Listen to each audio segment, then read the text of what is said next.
44 countries aboard 50 vessels could not deter Israel from rethinking its policy of continued genocide against Palestinians.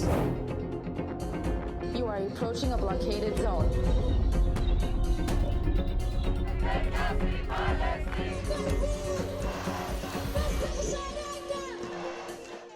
Another humanitarian mission met a hostile blockade in international waters in a predawn raid. The world is asking, can a peace plan survive when the blockade continues? Is this the price of hope or a deeper, unacknowledged genocide? The Global Sumud Flotilla, which has indeed lived up to its name, steadfastness, set out from Europe with a simple mission: to deliver aid to Gaza. The flotilla carried essential supplies, food, medicine, and water purification systems intended to ease the suffering of Gaza's population, who have been enduring the worst effects of a 17-year-old blockade imposed by Israel. On board were activists from across the globe, including a Pakistani delegation with ex-Senator Mushtaq Ahmed Khan, among other high-profile figures like the Swedish environmentalist Greta Thunberg. These activists were hoping to break the blockade and bring desperately needed supplies to Gaza's 2 million residents.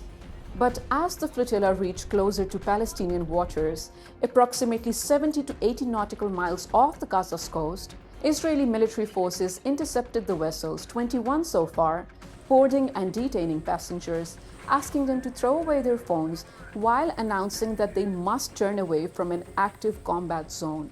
One observer vessel, which was able to get away, provided most of the details, as most live feeds and trackers were jammed on board. The Israeli government justifies its actions, citing its ongoing blockade on Gaza for security reasons. But the world is asking, why and at what cost? The legal questions are not just abstract, they're about survival. Gaza, already in a state of declared famine, relies on aid for over 80% of its population. The very few left hospitals are overwhelmed, food and medical supplies are critically low. My heart just cannot stop thinking about the children in Gaza that are suffering from extreme malnutrition, stunted growth, and diseases like cholera and dysentery on the rise. For them, every day is a fight to stay alive. The interception of the flotilla has triggered outrage worldwide.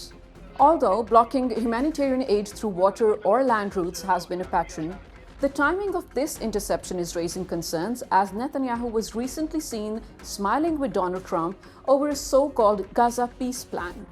Governments from Turkey to France to Malaysia and Pakistan have condemned Israel's actions. Colombia, in particular, has taken an unprecedented step, expelling Israel's entire diplomatic delegation and canceling a free trade agreement. The president, Gustavo Petro of Colombia, called the act an international crime. Turkey, scarred and reminiscent of the 2010 killings of 9 citizens during the previous flotilla, condemned Israel's actions as blatant terrorism. Turkey has demanded the immediate release of all the detainees. Meanwhile, Latin American nations like Bolivia and Venezuela are also strongly condemning the interception, labeling it an act of piracy.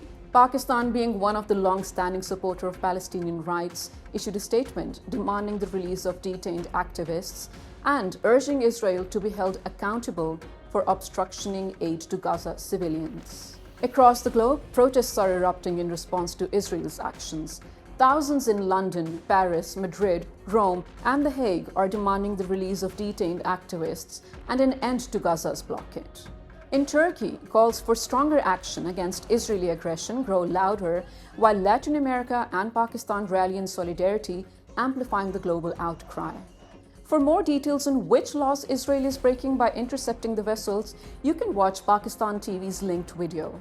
In a nutshell, with this action, Israel is violating the United Nations Convention on the Law of Seas, the San Remo Convention, the UNSC Resolutions 2720 and 2728, Article 23, 55 and 56 of the Fourth Geneva Convention, Article 82b-25 of the Rome Statute of ICC.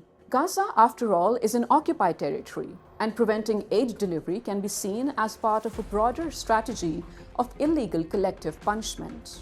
The interception of the Global Sumud Flotilla feels like a stark reversal of any progress made during the peace plan negotiations.